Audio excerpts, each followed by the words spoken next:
Hello बच्चों, कैसे हैं आप सभी लोग। आई होप सो कि आप सभी लोग सब अच्छे होंगे। तो बच्चों, वेलकम टू एग्रेक्सल। आज हम बात करने वाले हैं एक नए चैप्टर की, जिसका नाम है यहाँ पर स्ट्रक्चरल ऑर्गेनाइजेशन इन एनिमल। इससे पहले हमने जो चैप्टर्स पढ़े हैं वो कौन कौन से पढ़े हैं बच्चों। यहाँ पर एक तो पढ़ा है हमने एनिमल किंगडम, एक पढ़ा है बायोलॉजी क्लासिफिकेशन और लिविंग वर्ड। तो बच्चों, हमने जब बायोलॉजिकल क्लासिफिकेशन की बात करी तो आपने देखा कि जब बायोलॉजिकल क्लासिफिकेशन के अंदर किस तरीके से प्लांट और एनिमल किंगडम के अंदर ऑर्गेनिज्म को क्लासिफाई किया गया, किसके बेसिस पे, उनके सेल के बेसिस पे, सेल टाइप के बेसिस पे, बॉडी ऑर्गेनाइजेशन के बेसिस पे, उसके मोड ऑफ न्यूट्रिशन के बेसिस पे, रिप्रोडक्शन के बेसिस पे, फाइलोजेनेटिक रिलेशनशिप के बेसिस पे। तो बच्चों, इस तरीके से यहाँ पर चीजों का किया गया, क्लासिफाई किया गया। अब दूसरी चीज बच्चों, मैं आपसे बात करूं यहाँ पर, जब शुरुआत में अर्थ पर लाइफ का फेज आया तो लाइफ की फेज के दौरान सबसे पहले जो सेल बनी वो कौन सी बनी, यूनिसेलुलर। यूनिसेलुलर ऑर्गेनिज्म के पास खुद की कैपेबिलिटी होती है, या यूनिसेलुलर सेल के पास खुद की कैपेबिलिटी होती है, जिसमें वो क्या कर सकता है बच्चों, यहाँ पर सारे प्रोसेस कर सकता है जो एक मल्टीसेलुलर ऑर्गेनिज्म करता है। जैसे बात करें, डाइजेशन कर सकता है, बिल्कुल कर सकता है सर। रेस्पिरेशन कर सकता है, बिल्कुल कर सकता है। रिप्रोडक्शन कर सकता है, एक्सक्रीशन कर सकता है, बिल्कुल कर सकता है। तो जो जो भी प्रोसेस आपको एक लिविंग सिस्टम मतलब कि एक मल्टीसेलुलर ऑर्गेनिज्म के अंदर दिखाई देते हैं, वही सेम आपको किसके अंदर भी दिखाई देंगे बच्चों, यूनिसेलुलर ऑर्गेनिज्म के अंदर भी दिखाई देते हैं। ठीक है। तो बच्चों, अगर मैं आपसे बात करूं कि सर आप ये बता रहे हैं कि हर एक ऑर्गेनिज्म जो है, चाहे वो यूनिसेलुलर हो चाहे वो मल्टीसेलुलर हो, उसके अंदर एक सिस्टम बनता है, डाइजेस्टिव सिस्टम हो गया, डाइजेशन हो गया, एक्सक्रीशन हो गया। अब ये होता कैसे है कि हमने तो पढ़ा है, शुरुआत में जब आपने एनिमल किंगडम पढ़ा तो सबसे पहले जो ऑर्गेनिज्म आया वो कौन आया बच्चों, पोरीफेरा आया। पोरीफेरा के अंदर जो सेल का जो ऑर्गेनाइजेशन था वो कैसा था बच्चों, यहाँ पर यूनिसेलुलर लेवल पे ऑर्गेनाइजेशन था, जहां पर आपके सामने एक सिंगल सेल जो कि क्या है यहाँ पर पोरीफेरा, जो कि पोर बियरिंग ऑर्गेनिज्म है, वहां पर आपको क्या देखने को मिलता है बच्चों, वहीं पर उसमें आपको देखने को मिलता है कि एक ही पोर होता है जिसमें वो एंट्री होती है, जिससे एग्जिट हो जाता है। तो इस तरीके यहाँ पे सेलुलर लेवल, फिर धीरे धीरे क्या हुआ, सेल एक साथ ग्रुप में आने लगी, ग्रुप में आने के बाद टिश्यू बना, टिश्यू से क्या बना बच्चों, यहाँ पर ऑर्गन बने, और ऑर्गन से क्या बनता चला गया, ऑर्गन सिस्टम बनता चला गया। मतलब कि जो एक पहले सिंगल सेल काम कर रही थी, अब उसी को मॉडिफाई किया गया, धीरे धीरे उसका मॉडिफिकेशन होकर यहाँ पर मल्टीसेलुलर ऑर्गेनिज्म के अंदर एक वेल डेवलप ऑर्गेनिज्म डेवलप हो गया। तो बच्चों, आज हम जिस चैप्टर की बात कर रहे हैं उसका नाम है स्ट्रक्चरल ऑर्गेनाइजेशन इन एनिमल, कि इस किस तरीके से एनिमल बॉडी को स्ट्रक्चर किया गया है। जैसे बात करें, किसी भी घर को बनाने से पहले उसका एक स्ट्रक्चर फ्रेमवर्क तैयार किया जाता है। आपने देखा होगा कि घर बनाने के लिए ईंटों की रिक्वायरमेंट होती है, ठीक है। इसे ऐसे ही हमारी बॉडी जो है किससे बनी हुई बच्चों, सेल से बनी हुई है। तो हम भी देखना चाहते हैं कि एक जब ईंट, सिंगल ईंट और फिर काफी सारे जब ईंट वगैरह जो ब्रिक्स होते हैं वो सब मिलकर के बनाते हैं बच्चों, एक वॉल का फॉर्मेशन करते हैं। इसी प्रकार हमारी बॉडी के अंदर टिश्यू से क्या बनता है, यहाँ पर ऑर्गन बनता है। तो बच्चों, आज हम बात करें, इसमें हम पढ़ने वाले हैं इंट्रोडक्शन की, और दूसरा क्या पढ़ने वाले हैं यहाँ पर, एपिथेलियल टिश्यू की। देखिएगा, सबसे पहले मैंने आपको बताया कि एक तो होता है सेल, ठीक है। फिर सेल्स क्या बनेगा, जब काफी सारी सेल एक साथ इकट्ठा होंगी। कौन सी सेल बच्चों, यहाँ पर, अब मुझे एक बात बताओ, टिश्यू की मैं आपसे बात करना चाहता हूं। अब आप कहोगे टिश्यू, टिश्यू यहाँ पर हो रहा है, टिश्यू का मतलब क्या होता है। देखिए बच्चों, अगर मैं आपसे कहूं कि मैंने एक दो ईंट रख दी और उसके बाद मैंने वहां पत्थर रख दिया, तो क्या मेरा वॉल बन पाएगा, नहीं बन पाएगा। तो मुझे टिश्यूज वो रखने होंगे, या फिर सेल, मतलब कि सेल वो रखनी होगी जो कि जिनका ओरिजिन कैसा हो बच्चों, यहाँ पर सिमिलर हो, जिनका फ्रेमवर्क कैसा हो, सिमिलर हो, जिनका स्ट्रक्चर कैसा हो, सिमिलर हो, और जिनका फंक्शन भी कैसा हो, सिमिलर हो। अगर क्या ईंट का काम पत्थर कर सकता है, बिल्कुल कर सकता है, लेकिन जब आप उसमें काफी सारे पत्थर, मतलब कि एक जैसे पत्थर को आप एक साथ ऑर्गेनाइज करोगे, तब ही जाकर एक वेल डेवलप अच्छे से पर्टिकुलर दीवार का फॉर्मेशन हो जाएगा, ऐसे हो पाएगा। लेकिन अगर मैं आपसे बात करूं, यहां पर आप सेम टाइप की जो सेल्स है उनको एक साथ रखोगे, सेम टाइप की फंक्शन करने वाली सेल्स, सेम टाइप से ओरिजिन होने वाली सेल्स, और सेम टाइप का जो स्ट्रक्चर रखने वाली सेल, जिसके अंदर क्या होता है बच्चों, इंटरसेलुलर सब्सटेंसेस भरा होता है, उसको बोलते हैं हम लोग यहाँ पर क्या बोलेंगे, टिश्यूज बोलते हैं। क्या बोलते हैं बच्चों, यहाँ पर टिश्यूज बोलते हैं। तो टिश्यू का मतलब क्या होता है, group of cells which have similar structure, similar function and similar origin along with its intercellular substances. This is called the tissue, right?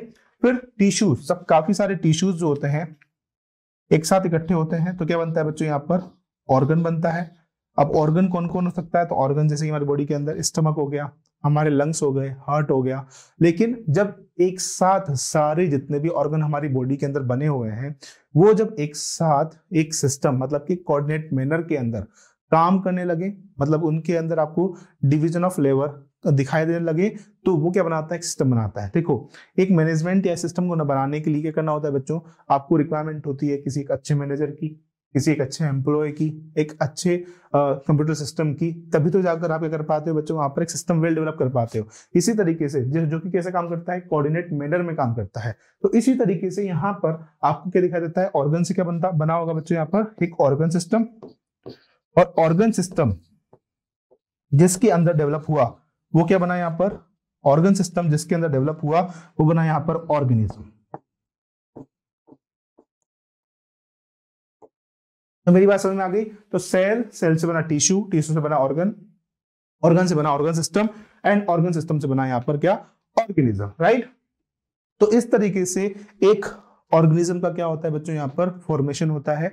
एक सिंगल सेल जो होती है उससे क्या बनता है, यहाँ पर ऑर्गेनिज्म बनता है। पहले जब भी कोई भी ऑर्गेनिज्म बनेगा तो उसमें सबसे पहले एक सिंगल सेल का फॉर्मेशन होगा, उसके बाद धीरे धीरे सेल जो होगी उसके अंदर डिवीजन शो होता रहेगा, और डिवाइड होकर सेल जो होगी वो एक से multiple cells, millions of cell के अंदर फॉर्म हो जाएंगी, और उसके बाद वहां पर ऑर्गेनिज्म का क्या होगा, फॉर्मेशन होगा, राइट। चलिए सबसे पढ़ लेते हैं। इन द प्रीसीडिंग चैप्टर, इससे पहले वाले चैप्टर में, you came across a large variety of organism, आपने बहुत ही ज्यादा वेराइटी ऑफ ऑर्गेनिज्म के बारे में रीड किया, बहुत, चाहे फिर वो यूनिसेलुलर हो चाहे फिर वो मल्टीसेलुलर हो, ऑफ एनिमल किंगडम, किसकी, एनिमल किंगडम की। इन यूनिसेलुलर ऑर्गेनिज्म में ऑल फंक्शंस, सारे के सारे फंक्शंस, जैसे कि डाइजेशन, जैसे कि रेस्पिरेशन, जैसे कि रिप्रोडक्शन, जैसे कि एक परफॉर्म होता है किसके द्वारा, सिंगल सेल के द्वारा। इन अ कॉम्प्लेक्स बॉडी जैसे कि एनिमल की बॉडी और multicellular animals, the same basic functions are carried out by different group of cells in the well organized manner. यहाँ पर क्या होता है, मल्टीसेलुलर ऑर्गेनिज्म जो है उसकी बॉडी के अंदर अलग अलग प्रकार के जो टिश्यूज होते हैं, अलग अलग प्रकार के जो ऑर्गन्स होते हैं, वो अलग अलग तरीके से फंक्शंस शो करते हैं, लेकिन फंक्शंस वही शो करेंगे जो किसी एक सिंगल इंडिविजुअल के अंदर शो हो रहा होगा। The body of simple organism, like जो बॉडी होगी सिंपल ऑर्गेनिज्म जैसे कि हाइड्रा जो होता है वो बना होता है, is made up of different type of cells, अलग अलग प्रकार की सेल से मिलकर बना होता है। And number of cells in each type can be in 1000, जो नंबर है सेल्स का वहां पे किस में जा सकता है बच्चों को, थाउजेंड्स में जा सकता है। The human body is composed of billion of cell, जो ह्यूमन बॉडी होती है वो कंपोज्ड होती है बिलियंस ऑफ सेल्स से, टू परफॉर्म वेरियस फंक्शन, जो कि अलग अलग तरीके से फंक्शंस को परफॉर्म करती है। अब how do these cells in the body work together, कैसे जो है हमारी बॉडी के अंदर सारी की सारी सेल्स परफॉर्म करती हैं। तो यहाँ पर एक सिमिलर ग्रुप ऑफ सेल्स का एक ग्रुप बनता है, वो ग्रुप क्या बनाता है, ऑर्गन बनाएगा, ऑर्गन से ऑर्गन सिस्टम बनता है।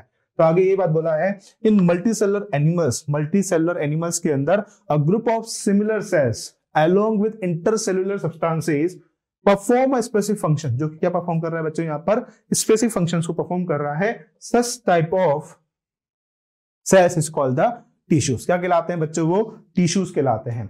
आपको जानकर के सरप्राइज होगा कि हमारी बॉडी के अंदर बच्चों सिर्फ और सिर्फ 4 प्रकार के टिश्यूज देखने मिलते हैं। जो एनिमल की जो बॉडी होती है वो सिर्फ 4 टिश्यू से मिलकर बनी हुई है। अब टिश्यूज का फॉर्मेशन कैसे हुआ बच्चों, जब हमारी बॉडी के अंदर जब बॉडी का फॉर्मेशन होता है, किसी बॉडी का जब फॉर्मेशन होता है बच्चों, यहाँ पर कैसे फॉर्मेशन होता है, टेस्टिस और ओवम जर्म सेल्स आपस में मिलती हैं, 2n बनाएंगी। फिर डिप्लॉइड से क्या बनेगा, यहाँ पर जो जाइगोट बना है, जाइगोट से क्या बनेगा, यहाँ पर 4 सेल स्टेज, फिर 8 सेल स्टेज, फिर 16 सेल स्टेज, मोरुला, ब्लास्टुला, फिर ब्लास्टोमिया, देन उसके बाद यहाँ पर इनर सेल मास का फॉर्मेशन होगा, जिसकी वजह से यहाँ पर क्या बनती है, जर्मिनल लेयर्स बनती हैं। कौन सी लेयर बनेगी बच्चों, यहाँ पर जर्मिनल लेयर। जर्मिनल लेयर कौन कौन सी होती है, एक्टोडर्म, मेसोडर्म और endoderm. Ectoderm, mesoderm and endoderm, सारे के सारे जितने भी लिविंग ऑर्गेनिज्म हैं वो सब किससे मिलकर बने हुए हैं बच्चों, यहाँ पर एक्टोडर्म, मेसोडर्म और एंडोडर्म से। किससे बने हुए हैं, एक्टोडर्म, मेसोडर्म एंड एंडोडर्म से। हमने पहले देखा एनिमल किंगडम के अंदर, जिसके अंदर आपको एक्टोडर्म, मेसोडर्म और एंडोडर्म तीनों लेयर दिखाई दे, क्या कहलाते हैं बच्चों, डिप्लोब्लास्टिक। लेकिन जो ट्रिप्लोब्लास्टिक, क्या कहलाएंगे वो, ट्रिप्लोब्लास्टिक कहलाएंगे। लेकिन जिन ऑर्गेनिज्म के अंदर एक्टो एंडो 2 ही लेयर पाई जाती है, क्या कहलाते हैं यहाँ पर, डिप्लोब्लास्टिक कहलाते हैं।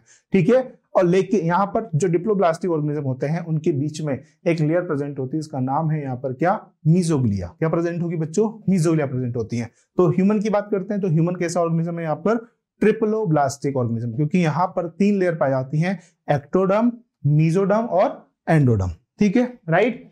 तो you may surprise to know that all complex animals consist of only 4 basic type of tissue। कितने 4 टाइप के टिश्यूज हैं, 4 टाइप के टिश्यूज हैं। These tissues are arranged in a specific proportion। ये टिश्यूज जो है सबका अलग अलग प्रोपोर्शन है, अलग अलग पैटर्न है। To form a organ like stomach, जो कि क्या फॉर्म करता है, stomach, lungs, heart and kidney को फॉर्म करता है। When two or more organ perform a common function, जब 2 या 2 से अधिक ऑर्गन जो होते हैं वो कॉमन फंक्शंस को परफॉर्म करते हैं बाय देयर फिजिकल, इसके द्वारा, उनके अंदर फिजिकल और केमिकल इंटरेक्शन के द्वारा जब सेम फंक्शन परफॉर्म होने लगे, दे टुगेदर परफॉर्म ऑर्गन सिस्टम। क्या बनाते हैं बच्चों, ये ऑर्गन सिस्टम का फॉर्मेशन करते हैं। जैसे कि बात करें डाइजेस्टिव सिस्टम, जैसे कि बात करें यहाँ पर रेस्पिरेटरी सिस्टम, ये क्या हो जाएगा बच्चों, सिस्टम हो जाएगा। Cell, tissue, organ and organ system splits up the work in the way that exhibit division of labour and contribute to the survival of the body as the whole. ठीक है, क्या आपको यहाँ तक क्लियर हो गया है? तो मैंने आपको बताया टिश्यू क्या होते हैं बच्चों, group of similar cell along with its intercellular substances perform a specific function, this is called the tissue। तो यहाँ पे एक डेफिनेशन लिखता हूँ बच्चों, टिश्यू की डेफिनेशन की बात करें तो टिश्यू की क्या डेफिनेशन होती है,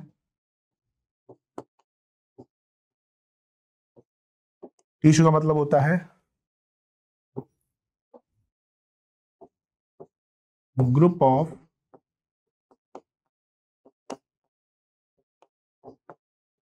similar sales along with its intercellular substances which perform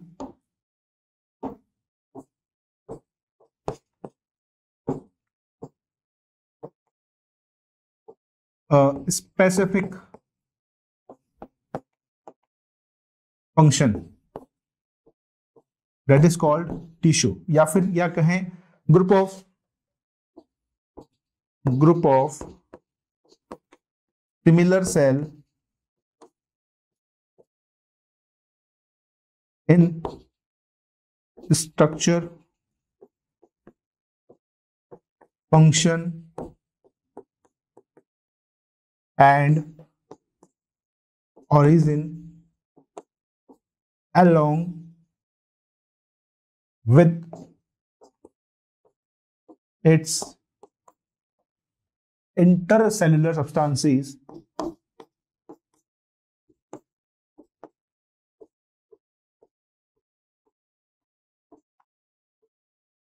that is called tissue. क्या कहलाता है बच्चों, वो टिश्यू कहलाता है। समझ में आ गया टिश्यू की बात।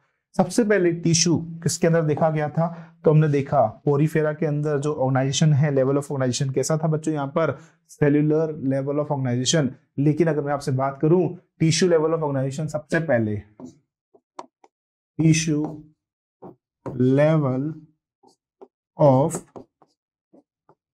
ऑर्गेनाइजेशन सबसे पहले आपको देखने को मिला इसके अंदर सिलेंट्रेटा के अंदर। इसके अंदर देखने मिला बच्चों, यहां पर सिलेंट्रेटा के अंदर देखने को मिलता है। ठीक है, किसके अंदर देखने मिला, सिलेंट्रेटा के अंदर। अब मैंने आपको बताया हमारी बॉडी के अंदर only body forms only 4 type of tissue. कौन कौन से टिश्यूज है बच्चों यहां पर हमारी बॉडी के अंदर? सबसे पहला टिश्यू यहां पर, पहला टिश्यू है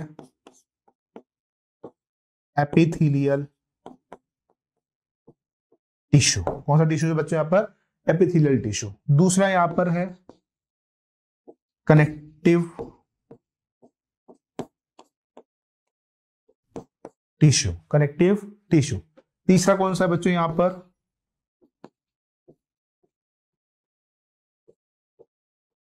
मस्कुलर टिश्यू। और फोर्थ कौन सा है यहां पर,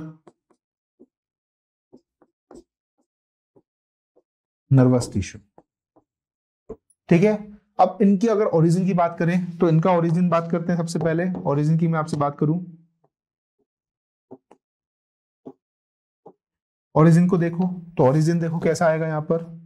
पहला जो ओरिजिन आएगा वो एक्टोडम,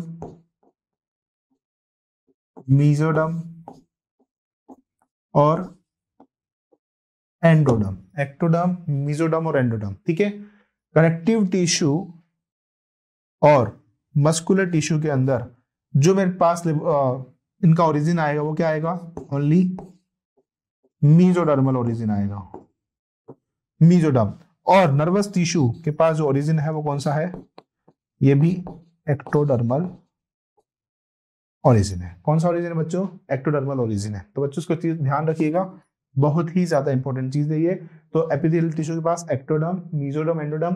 कनेक्टिव टिश्यू के पास ओनली मीजोडर्म, फिर मस्कुलर टिश्यू के पास भी ओनली मीजोडर्म, एंड लास्ट में नर्वस टिश्यू के पास भी कौन सा, एक्टोडर्म। राइट, चलिए आगे बात। यहाँ पर सेम चीज लिखी हुई है। तो cause movement of the external internal organ, तो देखिए सबसे पहले epithelial tissue, muscular tissue, connective tissue and nervous tissue. Epithelial tissue के पास कौन कौन से हैं, ectoderm, mesoderm and endoderm. Ectoderm, mesoderm and endoderm. ठीक है, नर्वस टिश्यू के पास ओनली एक्टोडर्म है। ठीक है, उसके बाद मीजोडर्म के पास सॉरी मस्कुलर टिश्यू के पास मीजोडर्म है, एंड कनेक्टिव टिश्यू के पास भी कौन सा है, मीजोडर्म ही है। Right, the structure of the cells vary according to their function. Therefore, tissues are different and broadly classified into four categories. पहला epithelial tissue, connective tissue, muscular tissue and दूसरा अच्छा फोर्थ कौन सा यहाँ पे, nervous tissue या फिर neural tissue। ठीक है, अब बात करते हैं बच्चों हम लोग यहाँ पर epithelial tissues की। सबसे पहले हम जो टिश्यूज पढ़ने वाले हैं उसका नाम है epithelial tissue।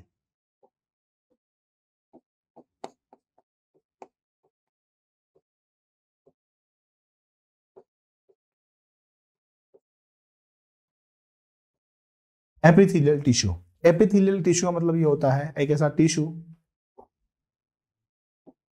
जो कि प्रेजेंट हो किसके ऊपर, किसी दूसरे टिश्यू के ऊपर। ठीक है, प्रेजेंट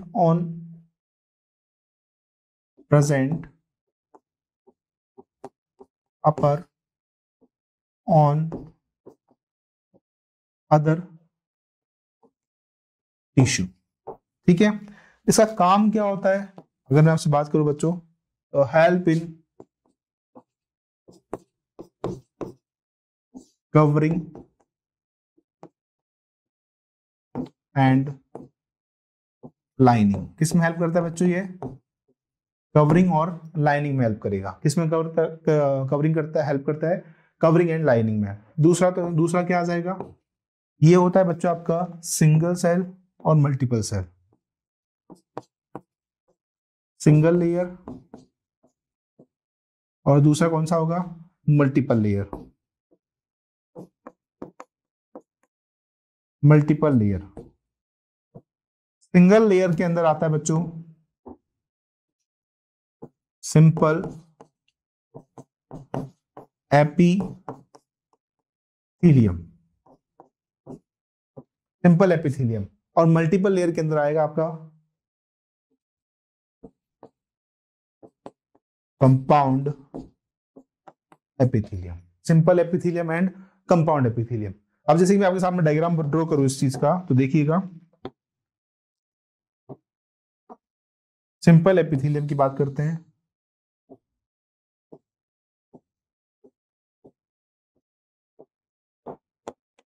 ये सिंपल एपिथेलियम, और ये जो आपको बनाया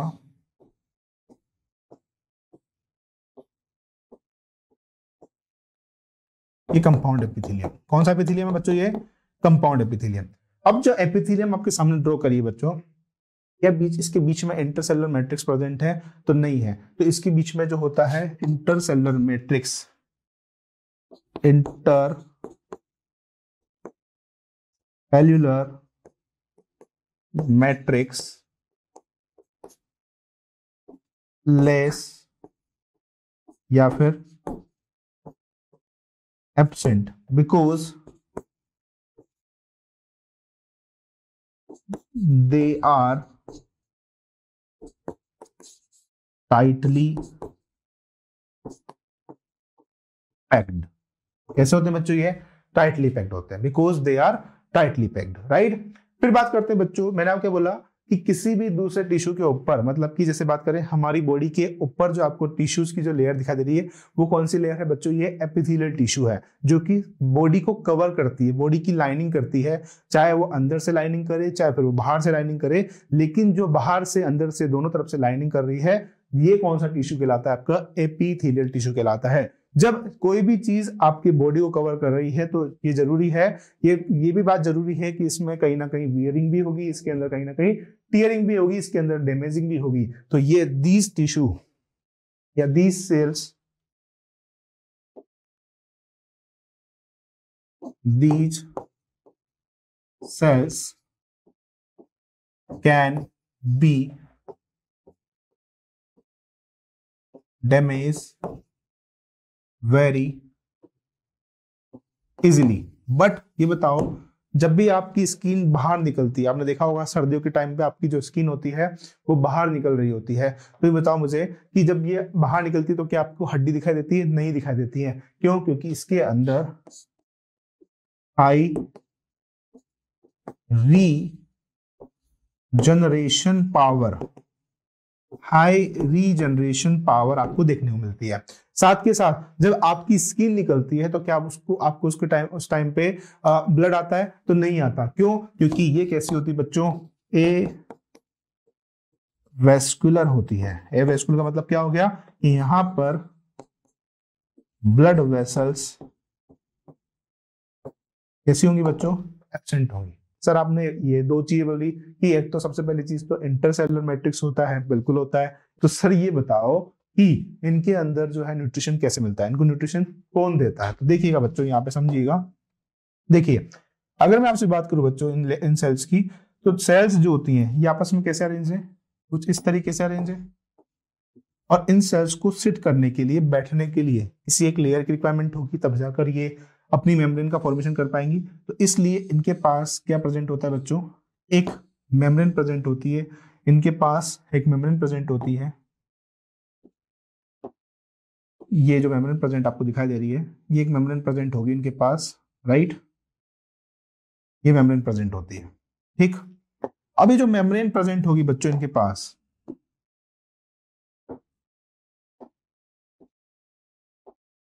इसको बोलते हैं हम लोग क्या?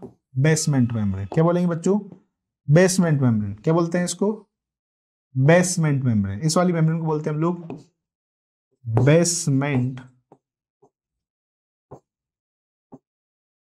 मेम्ब्रेन, ठीक है। इस वाली मेम्ब्रेन क्या बोलेंगे हम लोग? Basement membrane. अब बेसमेंट मेम्ब्रेन बताऊंगा, जो दो प्रकार की लेयर से बनती है बेसमेंट मेम्ब्रेन। पहली जो लेयर होगी यहां पर वो होगी बच्चों basal lamina. Basal lamina, basal lamina जो है एक प्रकार का क्या है? ग्लाइकोप्रोटीन से बनने वाली लेयर है। ग्लाइको प्रोटीन से बनने वाली लेयर कौन सी है? यहाँ पर बेसल लेमिना है। कौन सी है? Basal lamina. और दूसरा मैं आपसे बात करूं, यहाँ पर इसके नीचे फाइबरस की लेयर होती है, फाइबर की लेयर होती है। इस तरीके से यहाँ पे फाइबर्स प्रेजेंट होंगे। ये दोनों मिलकर क्या बनाते हैं बच्चों? यहाँ पर ये फाइबरस की लेयर क्या कहलाती है आपकी? रेटिकुलर,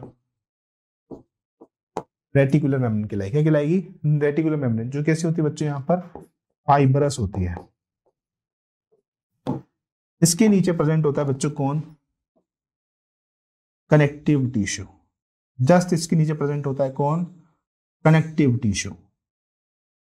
ये जो कनेक्टिव टिश्यू आपको दिखाई दे रहा है, इस कनेक्टिव टिश्यू के अंदर बहुत ज्यादा मात्रा में ब्लड सप्लाई हो रहा होता है।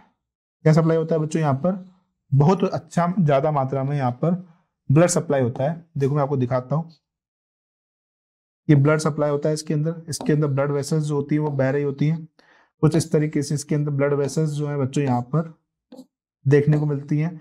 और इन्हीं ब्लड वेसल्स की मदद से क्या इन्हीं ब्लड वेसल्स की मदद से इनके अंदर जो ब्लड फ्लो हो रहा होता है, इन्हीं ब्लड वेसल्स की मदद से आपके एपिथेलियल टिश्यू को न्यूट्रिशन पहुंचाया जाता है। साथ के साथ आपको यहाँ पर क्या देखने मिलता है बच्चों? न्यूरल टिश्यूज भी देखने मिलते हैं, नर्व्स देखने मिलती है, नर्व्स भी देखने मिलती है। तो यहाँ पर आपके पास ये क्या है बच्चों, ब्लड वेसल्स हैं। और ये क्या है बच्चों, यहाँ पर ये है आपका,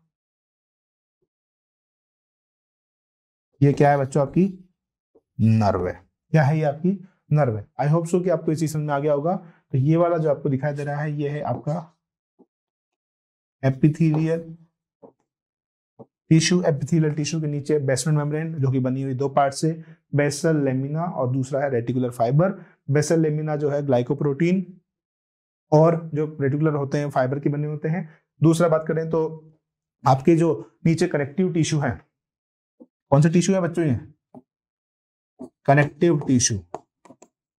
इस कनेक्टिव टिश्यू में ये क्या है, कनेक्टिव टिश्यू है। इस कनेक्टिव टिश्यू के अंदर बच्चों यहाँ पर क्या होगा कि इसके अंदर ब्लड वेसल्स होती हैं, नर्व्स होती हैं, नर्व कैपिलरी नर्व्स होती हैं, जिसकी वजह से यहाँ पर क्या होता है बच्चों, आपको देखने में मिलता है क्या कि न्यूट्रिशन जो होता है वो कहाँ तक पहुंचाया जाता है बच्चों, एपिथेलियल टिश्यू तक पहुंचाया जाता है। राइट, क्या आपको ये चीज समझ में आ गई? क्या चीज आपको बहुत अच्छे से क्लियर हो गई? क्या आपको ये चीजें सारी क्लियर हो गई? ठीक है, तो चलें आगे। अब बात करते हैं हम लोग इसके डिवीजन की। एपिथेलियल टिश्यू को हमने दो पार्ट में डिवाइड किया है। कौन कौन से? एक तो सिंपल एपिथेलियम और दूसरा कौन सा है, कंपाउंड एपिथेलियम। सिंपल एपिथेलियम जैसा कि मैंने आपको बताया कि सिंगल लेयर का होता है, और कंपाउंड एपिथेलियम यहाँ पर मल्टीपल लेयर का होता है। सिंपल एपिथेलियम को मैंने फर्दर डिवाइड किया हुआ है कौन कौन से लेयर में। सबसे पहले बात करते हैं, सबसे पहले मेरे पास आता है यहाँ पर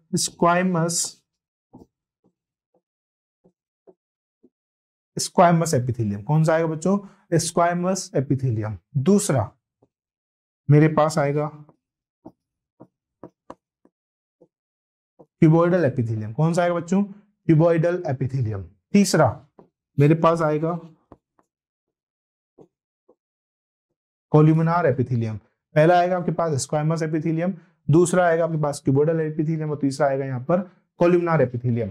फिर फोर्थ आएगा यहाँ पर, कौन सा आएगा मेरे पास, सीलिएटेड एपिथेलियम। कौन सा आएगा बच्चों यहाँ पर, सीलिएटेड एपिथेलियम। और फिफ्थ आएगा मेरे पास pseudo stratified epithelium. Pseudo stratified epithelium, पहला स्क्वाइमस एपिथेलियम, दूसरा क्यूबॉइडल एपिथेलियम, तीसरा columnar epithelium, fourth ciliated epithelium और फिफ्थ यहाँ पर सूडो स्ट्रेटिफाइड एपिथेलियम। कौन सा आएगा बच्चों, pseudo stratified epithelium. Compound epithelium जो है इसको हमने डिवाइड किया गया है किसके बेसिस पे बच्चों, शेप के बेसिस पे। कंपाउंड एपिथेलियम को हमने divide on the basis of, divide किया है किसके बेसिस पे, शेप के बेसिस पे। कौन कौन से, स्ट्रेटिफाइड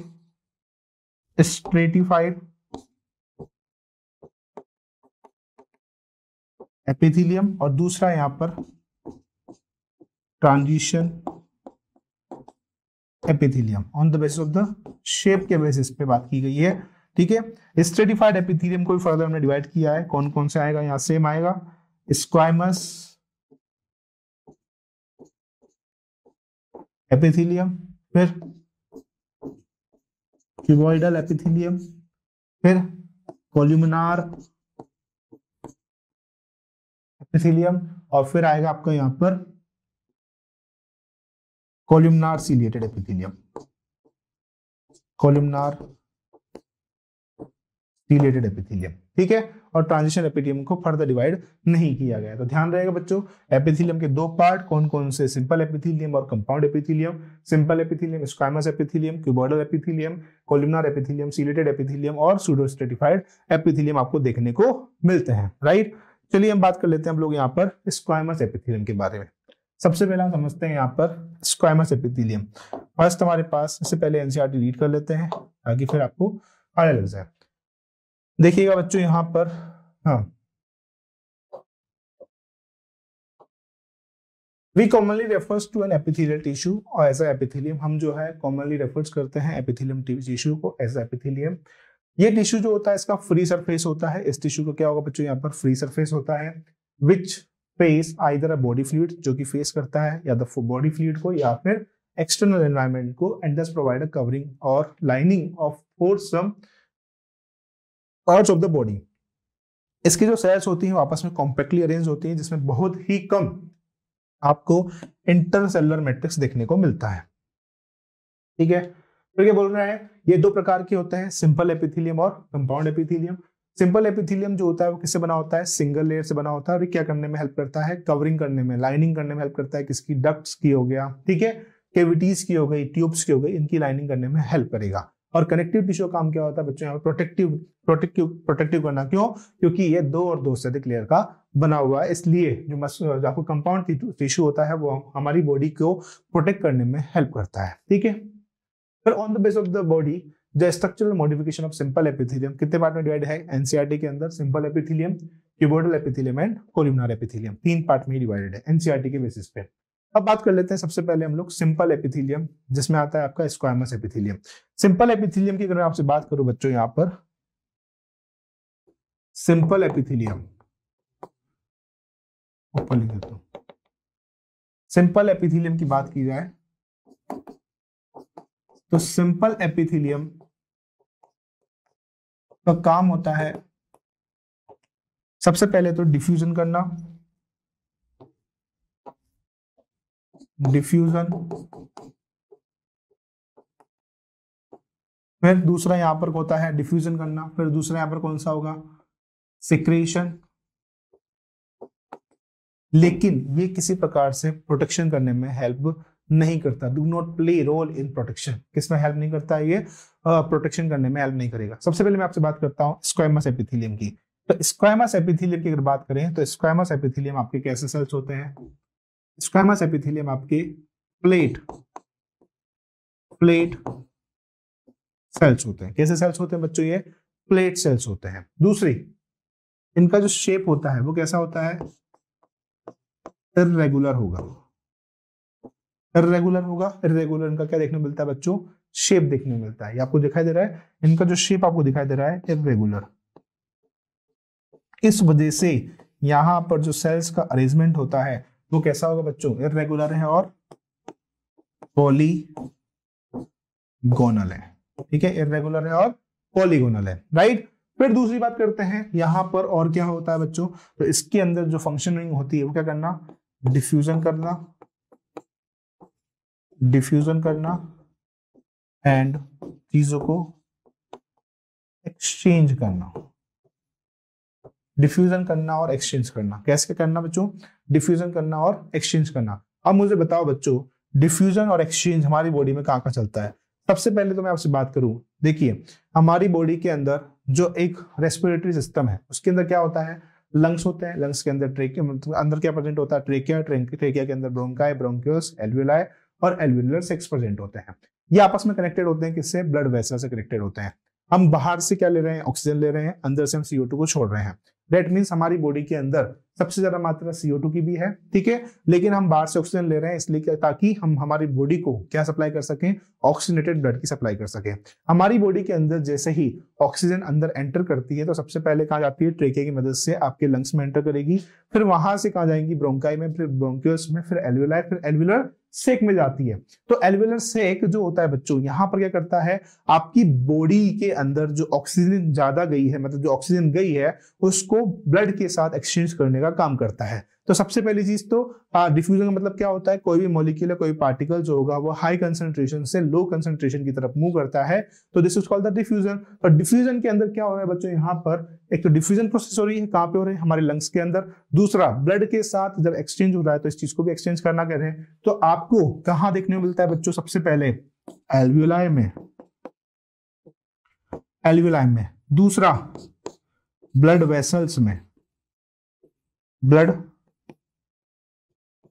वेसल्स, तीसरा आपको देखने को मिलेगा किसके अंदर बच्चों, बोमन्स कैप्सूल। अब आप सबने पढ़ा है या नहीं पढ़ा, बोमन्स कैप्सूल क्या होता है बच्चों, बोमन्स कैप्सूल की अगर मैं आपसे बात करूं तो बोमन्स कैप्सूल जो है वो किडनी के अंदर प्रेजेंट होते हैं।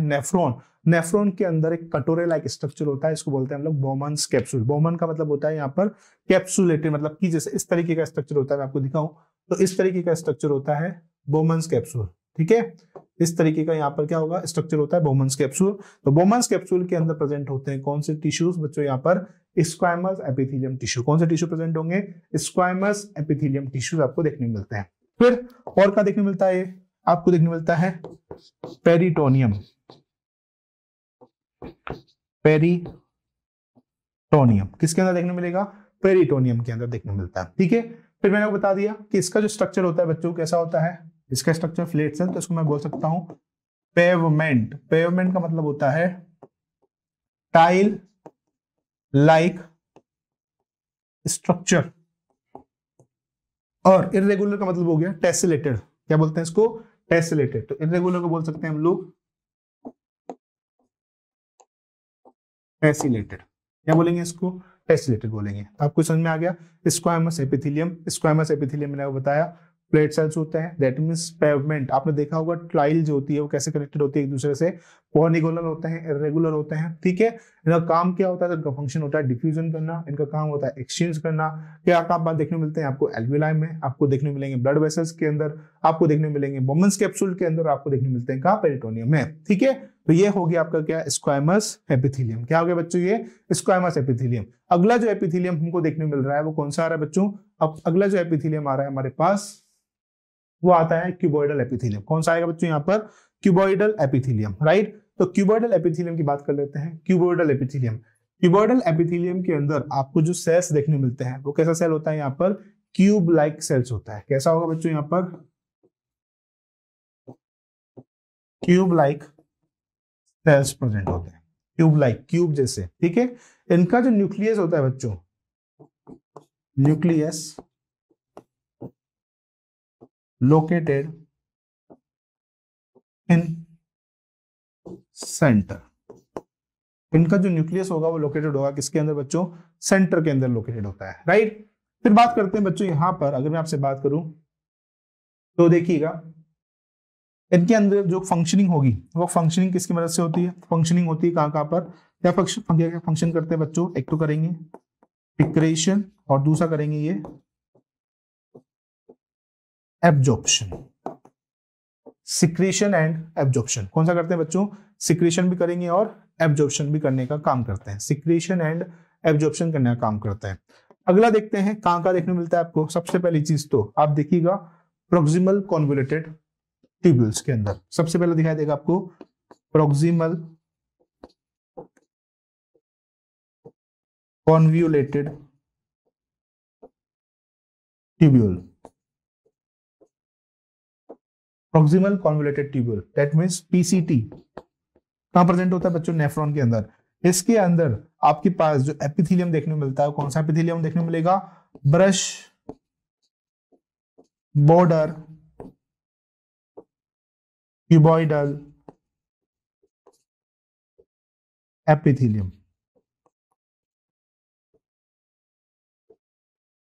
Brush border cuboidal epithelium. Brush border cuboidal epithelium कुछ इस तरीके का होता है बच्चों।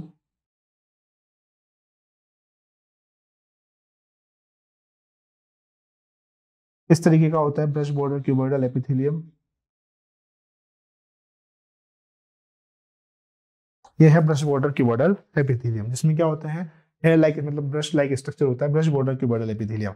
उसके अलावा आपको क्या देखने मिलता है? उसके अलावा आप देखिएगा आपको देखने मिलता है smaller duct of salivary gland and pancreas के अंदर। कहां का देखने को मिलेगा? Smaller duct of salivary gland and pancreas के अंदर देखने को मिलेगा। ठीक है, फिर दूसरा देखते हैं यहां पर वो क्या देखने को मिलता है? थायराइड फॉलिकल्स के अंदर। थायराइड के जो फॉलिकल्स होते हैं थायराइड फॉलिकल्स के अंदर। ठीक है, और क्या देखने को मिलता है बच्चों? ये जर्म सेल। जर्म सेल कौन कौन हो गई? टेस्टिस एंड ओवरीज के अंदर। टेस्टिस एंड ओवरीज के अंदर आपको देखने मिलता है कौन सा एपिथेलियम? Cuboidal epithelium. तो ध्यान रहेगा बच्चों cuboidal epithelium tube like cells होते हैं। ठीक है, न्यूक्लियस लोकेटेड होता है सेंटर के अंदर। काम होता है इसका सिक्रीशन करना, एब्जॉर्प्शन करना, प्रोक्सिमल कॉन्वोल्यूटेड ट्यूब्यूल। और काम उसके अंदर कौन सा epithelium? Brush border cuboidal epithelium. फिर बात करते हैं smaller duct of salivary gland, है ना, एंड पेनक्रियास। फिर थायराइड फॉलिकल्स एंड देन उसके बाद जर्म सेल जो टेस्टिस एंड ओवरीज के अंदर आपको देखने मिलता है। ठीक है, तो वैसे ये देखो बेसिकली ये डायग्राम तो मैं हटा देता हूँ।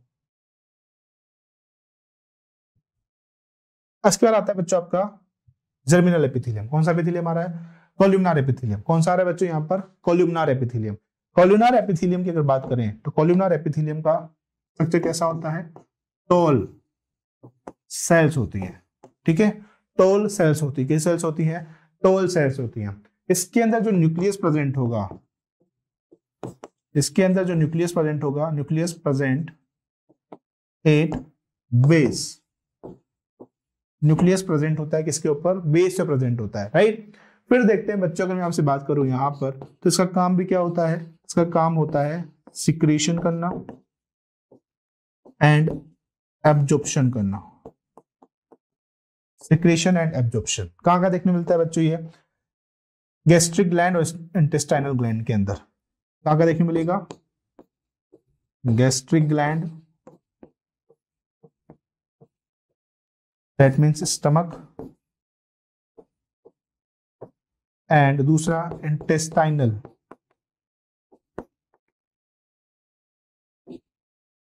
ग्लैंड पर। यहां पर कौन आता है? इंटेस्टाइन। दो जगह आपको जो एपिथेलियम देखने को मिलता है कौन सा होता है? आपका gastric gland, stomach and intestinal gland पर आपको जो एपिथेलियम देखने मिलेगा वो कौन सा होता है? आपका कोल्यूमनार एपिथेलियम, जिसमें जो सेल्स होती है वो कैसी होती है? टोल जैसी होती है, टोल लाइक स्ट्रक्चर होता है। तो ये आपका क्या हो गया? कोल्यूमनार एपिथेलियम हो गया। आई होप सो कि आपको क्लास अच्छे समझ में आ रही होगी बच्चों। प्लीज अपनी तैयारी को, अपनी मेहनत को इसी तरीके से कंटिन्यू करते रहिएगा, ताकि आपकी जो तैयारी है वो आप आसानी से कर सकें। चीजों करते रहिएगा, डेली की डेली चीजों को प्रैक्टिस करिएगा, रिवीजन करते रहिएगा। ठीक है, और ज्यादा से ज्यादा अगर आपको लगता है तो आप कमेंट बॉक्स में डाउट करके पूछ सकते हैं बच्चों। हम आपका जो है जवाब जल्दी से जल्दी देंगे और तुरंत देंगे, ऐसा नहीं कि आपका जवाब नहीं दिया जाएगा। तो बच्चों इसी तरीके से हमारे साथ कंटिन्यू बने रहिए, और एकेडएक्सेल को जो है इस चैनल को लाइक कीजिएगा, सब्सक्राइब करिएगा और ज्यादा से ज्यादा शेयर भी कीजिएगा, ताकि आपके दोस्तों तक ये सारी चीजें, जानकारी, ये सारे लेक्चर्स आपके फ्रेंड्स तक पहुंच सके और उनको भी मदद मिल सके। ठीक है, और अपने नीट की एग्जाम तैयारी जो है बच्चों, उसमें आप डेली प्रैक्टिस कीजिए। क्वेश्चंस की जो है प्रैक्टिस डेली करते रहिए, ताकि क्या होता रहेगा बच्चों, अगर आप डेली क्वेश्चंस की प्रैक्टिस करेंगे, डेली रिवीजन करेंगे, तो आपका सब्जेक्ट के साथ एक रिलेशन बिल्डअप होगा। आप सब्जेक्ट को अपना फ्रेंड समझ के चलिए। ऐसा नहीं कि सब्जेक्ट जो है बच्चों आपका फ्रेंड है, ठीक है, जैसे आप कहीं दूसरे फ्रेंड से दोस्ती करते हैं, वैसे ही आप अपनी दोस्ती सब्जेक्ट के साथ करिए। जब आप सब्जेक्ट के साथ दोस्ती कर लेंगे तो जो सब्जेक्ट आपको खराब भी लगता है, वो सब्जेक्ट भी आपको कैसा लगने लगेगा बच्चों? यहाँ पर अच्छा लगने लगेगा। ठीक है, तो बच्चों ये है आपका क्या? कोल्यूमनार एपिथेलियम की बात करते हैं। इसके बाद बात करते हैं हम लोग यहाँ पर, अच्छा, कोल्यूमनार एपिथेलियम में एक चीज बताना है कि कोल्यूमनार एपिथेलियम की जो सेल्स होती हैं, देखिएगा बच्चों, ये कोल्यूमनार एपिथेलियम है।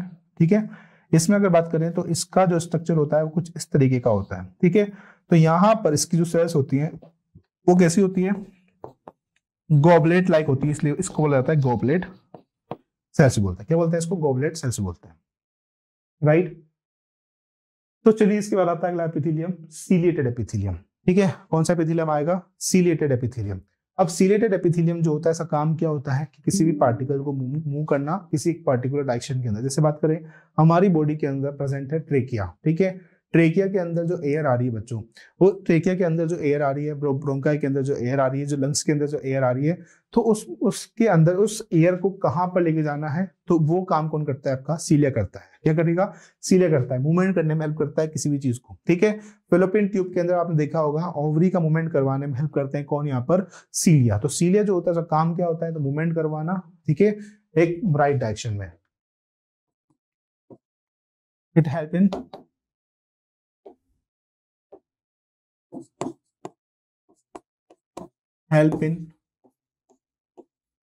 मूवमेंट करने में हेल्प करने का काम कौन करता है बच्चों? आपका सीलिया करता है। कौन करेगा? सीलिया करता है। अब सीलिया जो होता है बच्चों, यहाँ पर उसको दो भाग में डिवाइड किया गया है।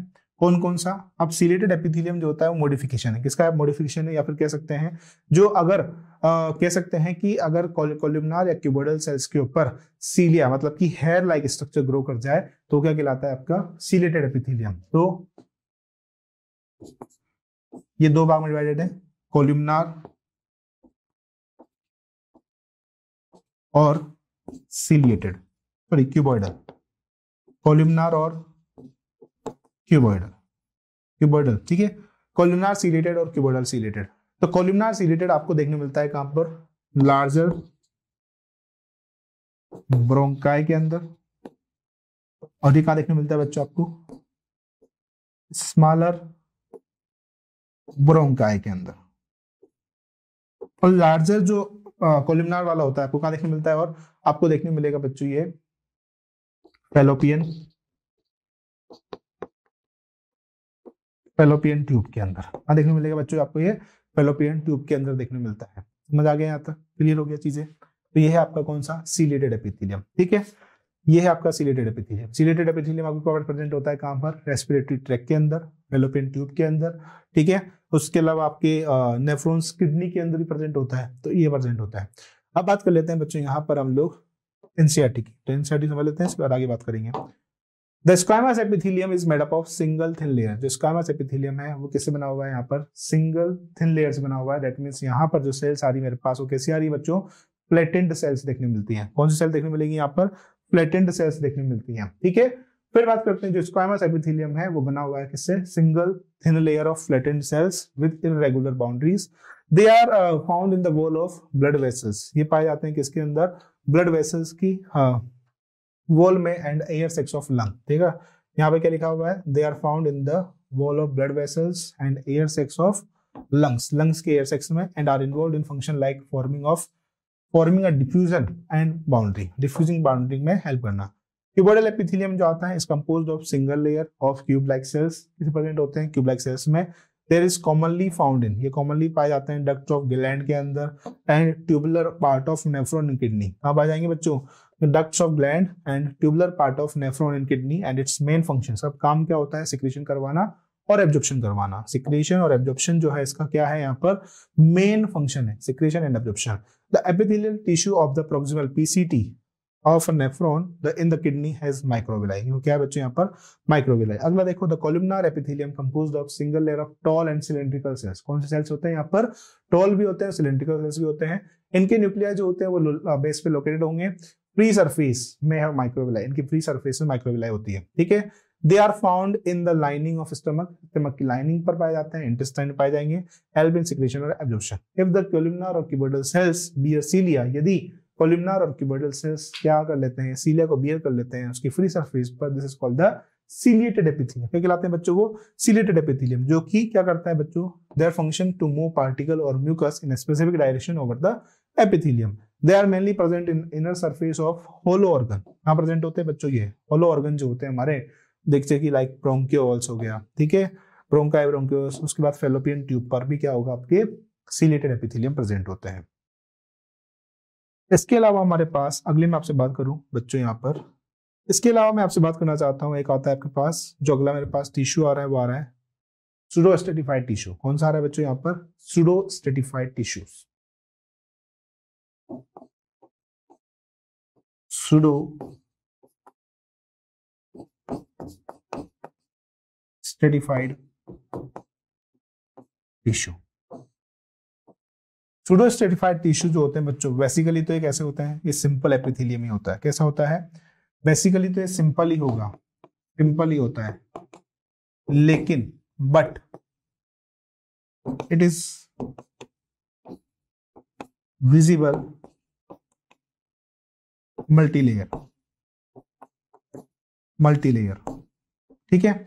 एक्चुअली इसमें होता क्या है कि इसके पास, जैसे इसका डायग्राम देखोगे आप तो देखिए कुछ इस तरीके की सेल्स प्रेजेंट होती हैं, टॉल सेल्स प्रेजेंट होती हैं, ठीक है, टॉल सेल्स प्रेजेंट होती है, लेकिन इस टॉल सेल्स के नीचे की तरफ भी क्या होती है, बेस पर भी सेल्स प्रेजेंट होती हैं।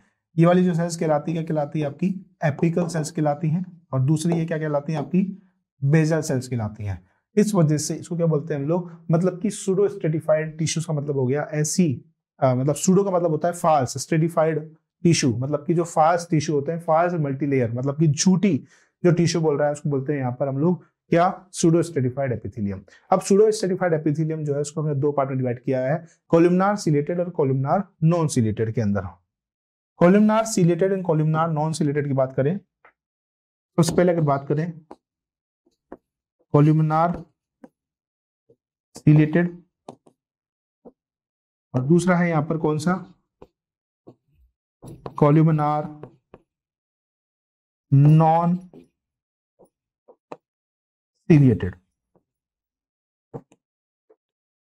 कॉलमनार सिलेटेड और कॉलमनार नॉन सिलेटेड का मतलब क्या हो गया, कॉलमनार सिलेटेड का मतलब हो गया जिसके अंदर क्या प्रेजेंट होंगे बच्चों, आपके सीलिया प्रेजेंट होंगे, this is called the columnar epithelium. और कॉलमनार एपिथेलियम आपका देखने मिलता है सिलेटेड, आपको ट्रेकिया और ब्रोंकाइल्स के अंदर आपको कॉलमनार सिलेटेड एपिथेलियम दिखाई देती है, ट्रेकिया और ब्रोंकाइल्स के अंदर कॉलमनार सिलेटेड एपिथेलियम दिखा देती है। लेकिन अगर आपसे बात करें जो कॉलमनार नॉन सिलेटेड एपिथेलियम आपको दिखा देगा डक्ट ऑफ पैराटोइड ग्लैंड, कहां पर दिखा देता है बच्चों, ये ducts of parotid glands.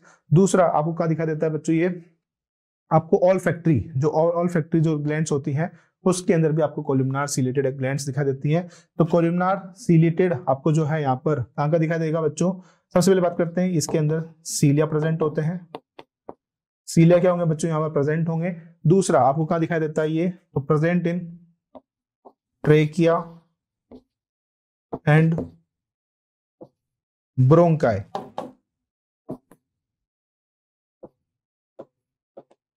Present in trachea and bronchi के अंदर ये प्रेजेंट होता है, ट्रेकिया एंड ब्रोंकाई के अंदर प्रेजेंट होता है। लेकिन अगर बात करें सिलिटेड की बात करें, कॉलमनार नॉन सिलिटेड की बात करते हैं, तो इसके अंदर सीलिया एब्सेंट होगा और यहां पर ये प्रेजेंट होगा किसके अंदर, एक तो duct of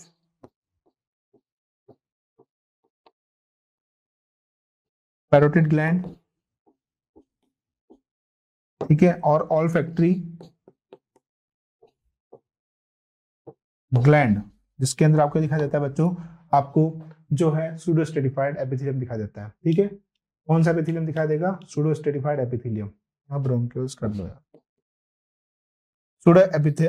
pseudo stratified epithelium, right. चलिए आगे चलते हैं। चलिए ये तो था बच्चों आपका कौन सा epithelium, simple epithelium. Simple epithelium यहाँ पे समाप्त। अब आता है आपका कंपाउंड एपिथेलियम। कौन सा एपिथेलियम आएगा बच्चों, कंपाउंड एपिथेलियम। कंपाउंड एपिथेलियम का मतलब क्या होता है, जो कि दो और दो से अधिक लेयर से मिलकर बना होगा, this epithelium is called the compound epithelium, made up of two or more layers. ठीक है, काम क्या होता है इसका, सर काम भी होता है बच्चों यहाँ पर सिक्रीशन करना, ठीक है, प्रोटेक्शन करना। मेनली काम क्या होगा इसका, प्रोटेक्शन करना। ठीक है, मेन काम क्या होगा, सिक्रीशन करना, एब्जॉर्प्शन करना और प्रोटेक्शन करना, इसका मेन काम होता है।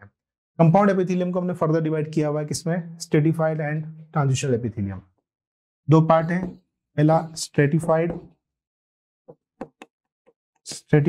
एंड दूसरा कौन सा है यहाँ पर, ट्रांजिशनल एपिथेलियम। किसके बेसिस पे किया हुआ बच्चों, यहाँ पर हमने किया हुआ है on the basis of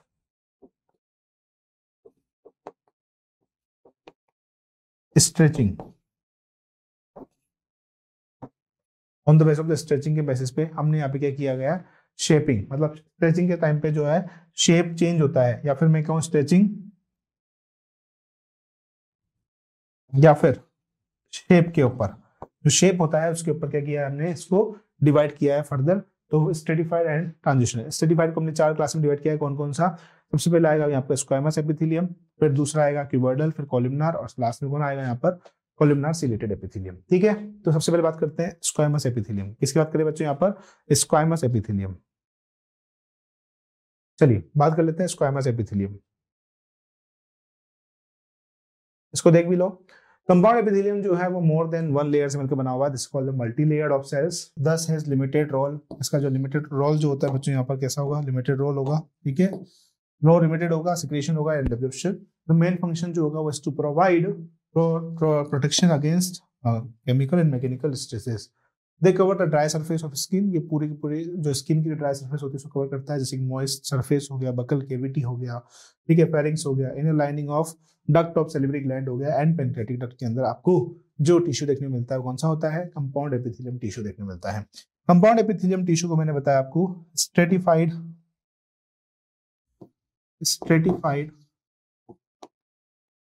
epithelium के अंदर अगर पढ़ने वाले सबसे पहला स्क्वायमस एपिथेलियम। स्क्वायमस एपिथेलियम बच्चों यहाँ पर दो प्रकार का होता है। कौन कौन सा होगा? एक होगा मेरे पास केरेटिनाइज्ड और दूसरा होगा नॉन क्रेटिनाइज्ड। क्रेटिनाइज्ड एंड नॉन क्रेटिनाइज्ड, ठीक है।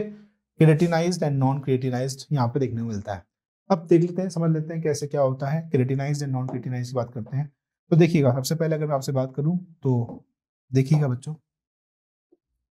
सबसे नीचे इसके प्रेजेंट होती है कौन सी membrane? Basement membrane. Basement membrane के जस्ट ऊपर एक लेयर प्रेजेंट होती है जिसका नाम है स्ट्रेटम जर्मिनेटिवम। यह है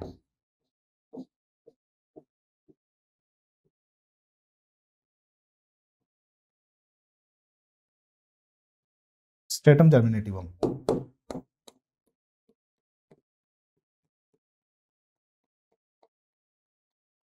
ठीक, स्ट्रेटम जर्मिनेटिवम के जस्ट ऊपर की तरफ प्रेजेंट होती है बच्चों यहाँ पर पॉलीगोनल सेल्स।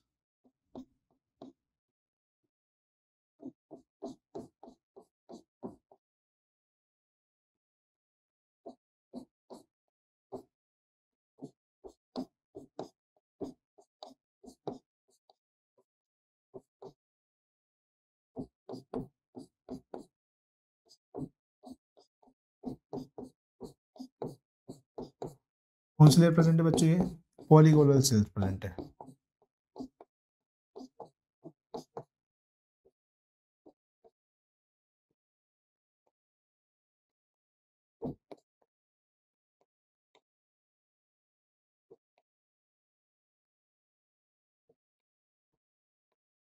ठीक है, ये कौन सी लेयर प्रेजेंट है बच्चों? यहाँ पर पॉलीगोनल सेल्स प्रेजेंट है। कौन सी लेयर प्रेजेंट है? पॉलीगोनल सेल्स प्रेजेंट है, राइट। पॉलीगोनल सेल्स, ठीक है। पॉलीगोनल सेल्स के जस्ट ऊपर की तरफ प्रेजेंट होता है स्क्वायमस सेल्स। ये देखिएगा,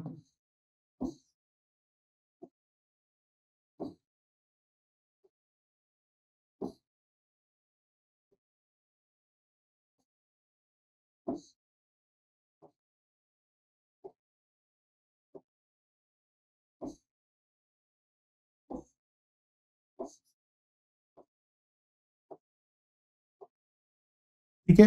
ये स्क्वायमस सेल्स, ठीक है। और ये कौन सी है बच्चों?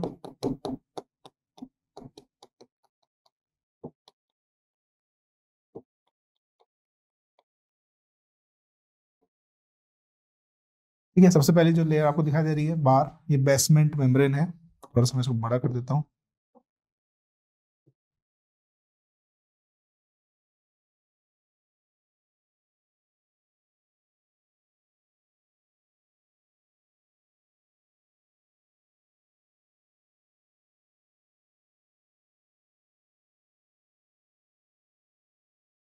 कौन सी मेम्ब्रेन बच्चों? ये बेसमेंट मेम्ब्रेन, राइट।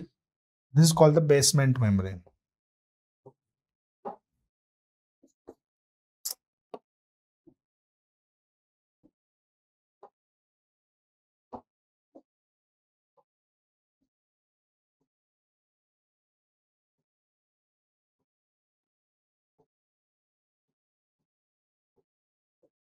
इसके अलावा यहाँ पे जो लेयर दिखाई दे रही है, क्या नाम है इसका? स्ट्रेटम,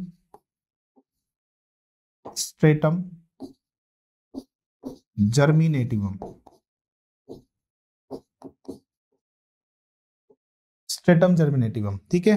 इसके अलावा यहाँ पर जो आपको दिखाई दे रहा है, ये कौन सी सेल्स है बच्चों? Polygonal cells. अंदर की इससे बाहर, सबसे बाहर जो आपको लेयर दिखाई दे रही है, कौन सी सेल्स है यहाँ पर? स्क्वायमस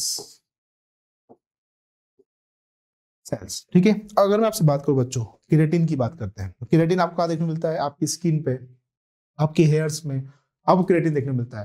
केराटिन जो है बच्चों कैसा लेयर होता है? एक प्रकार का वाटरप्रूफ लेयर होता है। केराटिन जो है एक प्रकार का थिक लेयर भी होता है, क्वेश्चनिंग लेयर होता है। जैसे कि बात करें तो जब भी आपको कोई पंजा वगैरह मार देता है या नाखून वगैरह दबा देता है, तो आप देखते होंगे कि आपकी स्किन से ब्लड नहीं निकलता है, या फिर आपकी जो हेयर फॉलिकल्स होते हैं अगर वहां से हेयर टूट भी जाए तो वहां से ब्लड नहीं निकलता है। क्यों? क्योंकि ये क्या करती है बच्चों, और प्रोटेक्ट करने का काम करती है पूरी चीज को, मतलब यहाँ पर वैक्स की तरह काम करती है। प्रकाश कैसे काम करेगी बच्चों? वैक्स की तरह काम करती है। तो बच्चों यहाँ पर केराटिन जो लेयर होता है उसके ऊपर का फॉर्मेशन कैसे होगा? जैसे मान लीजिए स्क्वामस एपिथेलियम है, स्क्वामस एपिथेलियम के ऊपर एक डेड सेल की कवरिंग बन जाती है। डेड सेल की क्या हो जाती है? यहाँ पर कवरिंग का फॉर्मेशन हो जाता है। डेड सेल की कवरिंग का यहाँ पर फॉर्मेशन हो जाएगा। ये देखिएगा, डेड सेल की कवरिंग का यहाँ पर क्या हो गया बच्चों? फॉर्मेशन हो गया। किसके ऊपर? स्क्वामस सेल्स के ऊपर। तो ये जो लेयर होती है ये क्या कहलाती है? स्ट्रेटम, स्ट्रेटम ओरियम कहलाती है।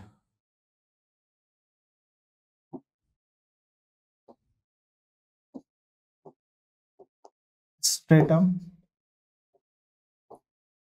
ओरियम कहलाएगी। ठीक है, और यही स्ट्रेटम ओरियम जो है क्या कहलाती है? आपकी केराटिन लेयर, जो कि एक प्रकार कैसी लेयर है? वाटरप्रूफ लेयर होती है। Water proof layer. कौन सी लेयर है बच्चों? ये वाटर प्रूफ लेयर है, और इसी लेयर को क्या बोलते हैं हम लोग? केराटिन लेयर बोलते हैं। क्या बोलेंगे इसको? Keratin layer. स्ट्रेटम, और यहाँ पर कॉर्नियम है। स्ट्रेटम ओरियम नहीं है, stratum corneum.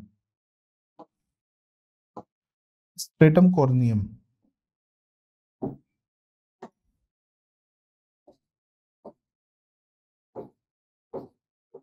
Stratum corneum, stratum corneum जो है यहाँ पर कैसी लेयर है बच्चों?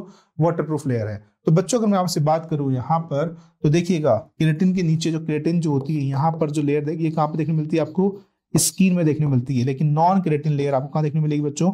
बक्कल कैविटी, बक्कल कैविटी के अंदर, फेरिंग्स के अंदर आपको जो लेयर दिखाई देती है वो कौन सी लेयर दिखाई देती है आपको? जो है आपकी नॉन केराटिनाइज्ड लेयर दिखाई देती है। ठीक है, इसके बाद आता है बच्चों आपकी कौन सी लेयर आती है? इसके बाद आएगा आपका cuboidal epithelium. Cuboidal epithelium. Cuboidal, पहला क्यूबॉइडल हो गया। कॉलमनार, और लास्ट में कौन आएगा? Columnar, columnar ciliated, columnar ciliated epithelium. Columnar ciliated epithelium, right. Columnar ciliated epithelium आपको यहाँ पर देखने को मिलता है। देखिए क्यूबॉइडल एपिथेलियम जो होती है, क्यूबॉइडल एपिथेलियम, इसका सेम वही शेप कैसा होगा बच्चों? क्यूब लाइक होगा। क्यूब लाइक क्या देखने को मिलता है बच्चों? ये पैनक्रियाटिक डक्ट,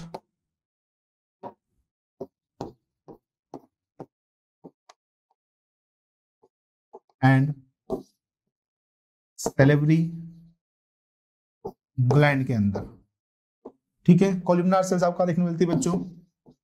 मेमरी ग्लैंड पर।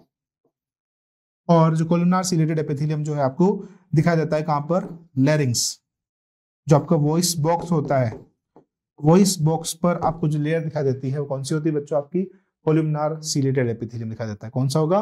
कॉलमनार सीलिएटेड एपिथेलियम आपको दिखाई देगा। ठीक है, और लास्ट और फाइनल एक और एपिथेलियम आता है यहाँ पर, ट्रांजिशनल एपिथेलियम। Transitional epithelium. और जो ट्रांजिशनल एपिथेलियम है बच्चों, यहाँ पर अगर ट्रांजिशनल एपिथेलियम बात करें तो ट्रांजिशनल एपिथेलियम आपको दिखाई देगा कहाँ पर? तो ट्रांजिशनल एपिथेलियम आपको जो है पूरा यूरिनरी ट्रैक्ट जो होता है उसके अंदर आपको दिखाई देता है, इसलिए इसको यूरियो एपिथेलियम, यूरियोथीलियम भी बोलते हैं। क्या बोलते हैं इसको? यूरियोथीलियम भी बोलते हैं। यूरियोथीलियम भी कहा जाता है इसको। ठीक है, कहाँ देखने मिलता है? तो देखिएगा रीनल, पेल्विस, रीनल, पेराइसिस, urinary bladder, ureters and urethra में आपको जो लेयर दिखाई देती है कौन सी होती है? ट्रांजिशनल एपिथेलियम आपको देखने को मिलता है। ठीक है, इसके बाद आता है हमारे पास ग्लैंडुलर एपिथेलियम। ग्लैंडुलर एपिथेलियम में कौन कौन आएगा? तो ग्लैंडुलर एपिथेलियम जो होता है, जब आपकी क्यूबॉइडल और कोलुमनार सेल्स जो होती हैं बच्चों यहाँ पर मॉडिफाइड हो जाती हैं, क्यूबॉइडल और कोलुमनार सेल्स यहाँ पर मॉडिफाइड हो जाएंगी, तो वो जो एपिथेलियम होगा कौन सा होगा? आपका ग्लैंडुलर एपिथेलियम होगा। तो मॉडिफिकेशन ऑफ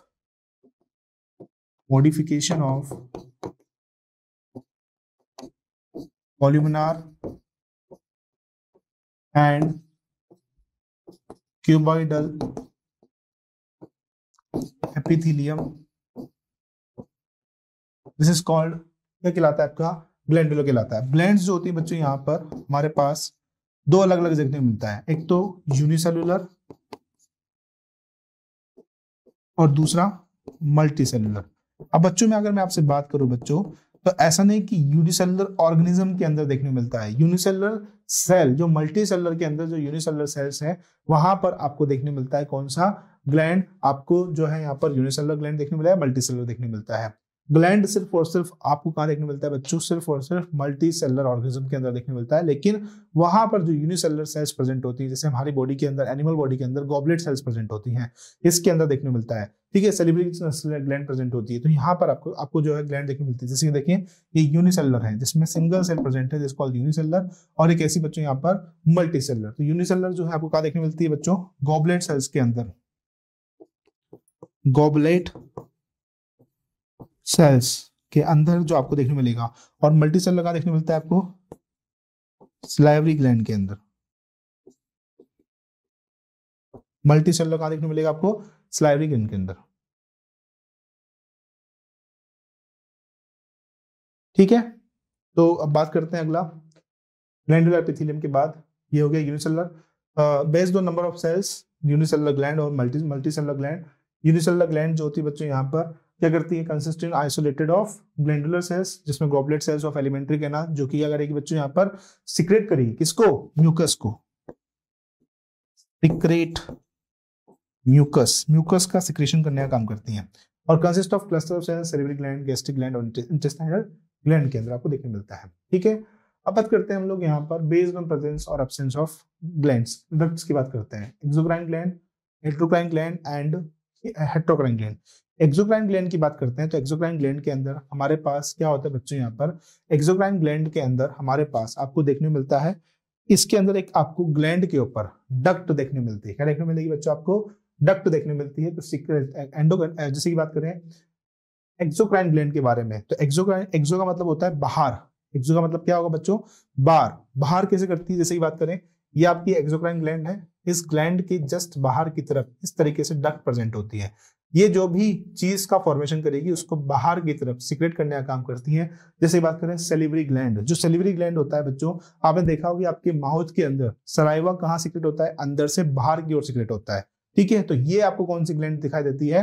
एक्सोक्राइन ग्लैंड के अंदर। कौन सा ग्लैंड होगा? एक्सोक्राइन ग्लैंड के अंदर आपको जो ग्लैंड देखने मिलती है वो कौन सी होगी? आपकी सेलिवरी ग्लैंड। ठीक है, ईयर वैक्स, जो कान के अंदर जो ईयर वैक्स होता है, ऑयल हो गया, मिल्क हो गए, सेल प्रोडक्ट्स हो गए, यदि आपको कौन सी ग्लैंड के अंदर दिखाई देते हैं? एक्सोक्राइन ग्लैंड के अंदर। एक्सोक्राइन ग्लैंड जो होती है आपकी कैसी ग्लैंड होती है? डक्टेड ग्लैंड होती है, जिसमें डक्ट लगा होता है, जिसका सिक्रेशन जो होगा वो by the help of duct होगा। वो ग्लैंड आपकी कैसी ग्लैंड होती है? एक्सोक्राइन ग्लैंड होती है। Situated close to the target site, कहाँ सिचुएट होती है? टारगेट साइट के बिल्कुल क्लोज होती है। ठीक है, जैसे की बात करें हमारा जो टारगेट साइट है वो क्या? हमारा माउथ है, जहां पर हमको रिक्वायरमेंट है किसकी? सलाइवा की रिक्वायरमेंट है। तो हमारी जो सेलिवरी ग्लैंड है वो कहाँ प्रेजेंट होगी? हमारे माउथ में प्रेजेंट होगी। ठीक है, ग्लैंड विद डक्ट्स, जिसमें क्या होती है? डक्ट के साथ ग्लैंड प्रेजेंट होती है, जिसमें डक्ट के साथ क्या प्रेजेंट होगी बच्चों? यहाँ पर ग्लैंड देखने मिलती है। Salivary gland, gastric gland, intestinal gland, tear gland, wear gland, ठीक है, स्वेट ग्लैंड, ऑयल ग्लैंड। किस कौन सी ग्लैंड होती है? आपकी एक्सोक्राइन ग्लैंड होती है। कौन सी होती है? एक्सोक्राइन ग्लैंड होती है। एंडोक्राइन ग्लैंड क्या होती है? एंडोक्राइन ग्लैंड जैसे की बात करते हैं, हमारी बॉडी में हार्मोन्स की रिक्वायरमेंट होती है, FSH, LH, ठीक है, और भी काफी सारे जो हार्मोन्स हमारी बॉडी के अंदर रिक्वायरमेंट होते हैं। तो ये जो हार्मोन्स होते हैं ये कहाँ से रिलीज होते हैं बच्चों, हमारे जीएनआरएच, गोनाडोट्रोपिन रिलीजिंग हार्मोन, जो कि प्रेजेंट होता है हमारे ब्रेन में। अगर आपका जो ब्रेन है वहां से क्या होता है, हार्मोन रिलीज होता है, आपका जो ब्रेन होगा वहां से हार्मोन रिलीज होगा। डेट मीन्स क्या कहना चाह रहा हूं मैं कि यहाँ पर जो हार्मोन्स रिलीज होते हैं किसकी मदद से, कौन सी ग्लैंड की मदद से होंगे, एंडोक्राइन ग्लैंड की मदद से। तो इसका मतलब ये है कि जो हार्मोन्स आपकी ब्रेन के द्वारा रिलीज किए जा रहे हैं उनको किसमें किया जा रहा है बच्चों, ब्लड में। तो ब्लड के थ्रू जो आपको हार्मोन लेवल दिखाई दे रहा है, कौन सी ग्लैंड में दिखाई दे रहा है, एंडोक्राइन ग्लैंड, जो कि सिचुएटेड होती है far from their target site. और ये कौन सी ग्लैंड होती है, डक्टलेस, इसमें किसी प्रकार से कोई भी डक्ट प्रेजेंट नहीं होता है। Thyroid gland, adrenal gland, thymus gland, ये सब कौन सी ग्लैंड है आपकी, एंडोक्राइन ग्लैंड। ठीक है, फिर बात करते हैं हेट्रोक्राइन। हेट्रोक्राइन के अंदर exocrine gland plus endocrine gland दोनों आती हैं, ऐसी ग्लैंड क्या कहलाती है आपकी, हेट्रोक्राइन ग्लैंड। हेट्रो का मतलब होता है मिक्स, जो कि आपको कहाँ देखने मिलती है, पेनक्रियाज में। पेनक्रियाज में आपको दोनों चीज देखने मिलती है, जैसे कि आपका जो है यहाँ पर इंसुलिन भी रिलीज करता है पेनक्रियाज। ठीक है, तो release enzyme 4 target site present near and hormones 4 target site present far. Duct present on delivering enzymes and hormone powered directly into the blood. Example क्या हो जाएगा बच्चों इसका, पेनक्रियाज जो है उसके अंदर कौन सी ग्लैंड आती है आपकी, हेटेरोक्राइन ग्लैंड। ठीक है, इसके बाद आती है आपकी मीरोक्राइन ग्लैंड, एपोक्राइन ग्लैंड और होलोक्राइन ग्लैंड। मीरोक्राइन ग्लैंड के अंदर क्या होता है, जैसे अगर मैं आपसे बात करूं बच्चों, सेल के अंदर कोई भी चीज का फॉर्मेशन हो रहा है, तो सेल के अंदर कोई भी चीज का जब फॉर्मेशन हो रहा है तो उसको बाहर भेजने के लिए क्या होता है, इसके अंदर मीरोक्राइन ग्लैंड के अंदर जब भी सेल के अंदर किसी भी चीज का फॉर्मेशन होता है इसको सीक्रेट करने के लिए यहाँ पे सेल अपना पार्ट लॉस कर देती है, क्योंकि यहाँ पर बिना पार्ट लॉस किए बिना सेल जो है किसी भी एलिमेंट को जो उसने फॉर्म किया है, जो उसकी पैकेजिंग हो रखी है, उसको बाहर नहीं भेज सकती। तो यहाँ पर लो पार्ट जो होता है यहाँ पर लॉस होता है, तो cell secretion discharge by exocytosis. Exocytosis, no loss of merocrine के अंदर, सॉरी यहाँ पर मीरोक्लाइन के अंदर क्या होता है बच्चों, मीरोक्लाइन की बात करते हैं। तो मीरोक्लाइन के अंदर वेसिकल्स की मदद से, मीरोक्लाइन के अंदर बच्चों यहाँ पर क्या होता है, by the help of vesicles, किसकी मदद से बच्चों, यहाँ पर वेसिकल्स की मदद से किसी प्रकार से कोई पार्ट का लॉस नहीं होता। जैसे मान लीजिए ये सेल है, इस सेल ने कोई भी पार्ट बनाया, यहाँ पे कुछ कोई पार्ट बनाया, इसने इसको by the help of vesicles, आप पढ़ते हो ना सेल के अंदर, जो आपने देखा होगा कि यहाँ पर सबसे पहले 3 जो ऑर्गन्स प्रेजेंट होते हैं हमारी बॉडी के अंदर, कौन कौन से होंगे यहाँ पर सेल के अंदर, आपने देखा होगा कि एक तो एंडोमेम्ब्रेन सिस्टम होता है। एंडोमेम्ब्रेन सिस्टम के अंदर कौन कौन होता है, यहाँ पर गोल्जी अपरेटस होते हैं, और क्या होता है यहाँ पर हमारे पास, और क्या होगा बच्चों, एंडोप्लाज्मिक रेटिकुलम होगा। एंडोप्लाज्मिक रेटिकुलम जो होता है प्रोटीन बनाता है, प्रोटीन बनाकर कहाँ भेजते हैं, गोल्जी अपरेटस के पास, जहां पर उसकी पैकेजिंग होती है। तो यहाँ पर by the help of vesicles product को बाहर भेज दिया जाता है, किसी प्रकार से सेल का कोई पार्ट यहाँ पर क्या नहीं होता है, लॉस नहीं होता है। तो सेल मीरोक्लाइन ग्लैंड के अंदर मतलब क्या हो गया कि सेल जो का सिक्रीशन होगा डिस्चार्ज बाय एक्सोसाइटोसिस, यहाँ पर किसी प्रकार से कोई भी लॉस नहीं होता, पार्ट जो होता है किसी प्रकार से कोई लॉस नहीं देखने मिलेगा। एग्जांपल क्या हो जाएगा हमारे पास बच्चों, गॉबलेट सेल्स हो जाएंगे और सेलिवरी ग्लैंड हो जाएंगे। ठीक है, एपोक्राइन ग्लैंड के अंदर, एपोक्राइन ग्लैंड के अंदर क्या होता है बच्चों, यहाँ पर जैसे कि ये सेल है, ठीक है, इस सेल को कोई पार्ट बनाया, इसने क्या करेगा, इसका जो ऊपर वाला जो एपिकल वाला पोर्शन है, इसको यहाँ पर किसी भी प्रोडक्ट को रिलीज करने के लिए उस पार्ट को खोना पड़ेगा। तो ये वाला जो होता है एपोक्राइन ग्लैंड, जिसमें क्या होगा, cell apical part of cell carrying the secretion break off as discharge के दौरान इसका जो एपिकल वाला जो ऊपर वाला पार्ट है ये क्या हो जाएगा, टूट जाएगा, चला जाएगा। Apical part of the cell is lost, example कौन सा हो जाएगा, मेमोरी ग्लैंड। और यहाँ पर होलोक्राइन ग्लैंड, जहां पर पूरी जो ग्लैंड होगी वो पूरी बस्ट हो जाएगी, वो कहलाती है आपकी holocrine gland. The entire cell is filled with secretion and discharge, पूरी की पूरी सेल यहाँ पर लॉस्ट होती है। तो ये जो होती है कौन सी ग्लैंड होती है, सिबेसियस ग्लैंड, जहां से आपसे क्या निकलते हैं, पिंपल वगैरह, आपने देखा होगा पिंपल जो होती है आपकी जो फेस होता है उसके ऊपर पिंपल जो ग्रो कर जाता है, वो किसके अंदर आता है बच्चों, होलोक्राइन ग्लैंड के अंदर आता है। कौन सी ग्लैंड के ऊपर आता है, होलोक्राइन ग्लैंड, जहां पर पूरी की पूरी ग्लैंड क्या कर जाती है, अपने सेल को लॉस करती हुई चली जाती है। तो ये था आपका क्या, चलो देख लेते हैं ग्लैंडुलर एपिथेलियम। तो some of the cells are cuboidal cells, कुछ जो होते हैं सेल्स यहाँ पर क्यूबोइडल होते हैं, कुछ यहाँ पर कोलुमनार होते हैं। Get specialised for secretion are called glandular epithelium, जो ग्लैंड जो होती है वो कुछ स्पेशलाइज सिक्रेशन को सिक्रेट करती हैं, वो बोलते हैं हम लोग ग्लैंडुलर एपिथेलियम। ये 2 प्रकार के हो सकते हैं, यूनिसेलुलर भी हो सकते हैं और मल्टीसेलुलर भी हो सकते हैं। यूनिसेलुलर जो होता है goblet cells of alimentary canal and multicellular के अंदर cluster cells of salivary gland. On the base of the mode of pouring of secretion gland को डिवाइड किया गया है कितने पार्ट में, 2 पार्ट में, एक्सोक्राइन और एंडोक्राइन। यहाँ पर आपकी हेट्रोक्राइन नहीं दिया हुआ है। एक्सोक्राइन ग्लैंड जो होती है सलाइवा सिक्रेट करती है, म्यूकस सिक्रेट करती है, ईयर वैक्स, ऑयल, ठीक है, milk, digestive enzyme and other cell product. These product are release through ducts and tube. In contrast endocrine gland do not have duct. इस कॉन्ट्रास्ट में जो endocrine gland होते हैं इसमें किसी प्रकार से कोई डक्ट प्रेजेंट नहीं होते हैं। Their product called hormones. इनके जो प्रोडक्ट होते हैं क्या कहलाते हैं, हार्मोन्स कहलाते हैं, secreted directly into the fluid bathing the gland. ठीक है, तो ये तो आपको दिखाई नहीं दे रहा, छोड़ो। ठीक है, अब आता है बच्चों के पास इस टॉपिक का last and final, last but not least, फिर बात करते हैं यहाँ पर टाइट जंक्शन। टाइट जंक्शन फिर बात करेंगे हम लोग, टाइट जंक्शन, एदरिंग जंक्शन और फिर आएगा आपका गैप जंक्शन। ठीक है, टाइट जंक्शन की बात कर लेते हैं बच्चों। टाइट जंक्शन, टाइट जंक्शन का काम क्या होता है बच्चों, टाइट जंक्शन को देखिएगा। ठीक है, टाइट जंक्शन का मतलब होता है, देखिए बच्चे एक चीज बताता हूं आपको, जैसे कि मैंने 2 दोस्त हैं, 2 दोस्त को मैंने अलग अलग रूम में बिठा रखा है। ठीक है, अब दोनों दोस्तों के पास क्या चीजें हैं बच्चों, यहाँ पर कुछ चीजें ऐसी हैं जो एक दोस्त के पास है जो कि उस दोस्त को जरूरी है, और कुछ चीजें ऐसी हैं जो कि दूसरे दोस्त के पास है जो कि पहले वाले दोस्त को जरूरी है। अब क्या करना पड़ेगा, यहाँ पर दोनों दोस्त को एक ही रूम में बिठाना पड़ेगा, तब जाके यहाँ पर किसी भी चीज के बीच में इंटरचेंजिंग कर पाएंगे, अदरवाइज नहीं कर पाएंगे। लेकिन यहाँ पे दोनों दोस्तों को एक रूम में बिठाना भी जरूरी है। अगर आप नहीं बिठाओगे या फिर उनके बीच में एक ब्रिज नहीं लगवाओगे तो यहाँ पर क्या होगा, चीजें जो होंगी वो ट्रांसपोर्ट नहीं कर पाएंगी। जैसे इसका एक सिंपल सा एग्जांपल आपके सामने लेता हूँ। आपने सेल के अंदर पढ़ा होगा बच्चों एक प्लाज्मोडेस्मेटल कनेक्शन, जो कि किसके बीच में प्रेजेंट होता है, सेल सेल के बीच में प्रेजेंट होता है। कहाँ देखने मिलता है बच्चों आपको, ये जिस प्लांट की सेल वॉल के अंदर क्या होगा बच्चों, वहां पर किसी प्रकार से बाहर से कोई मटेरियल का एक्सचेंज नहीं होता है।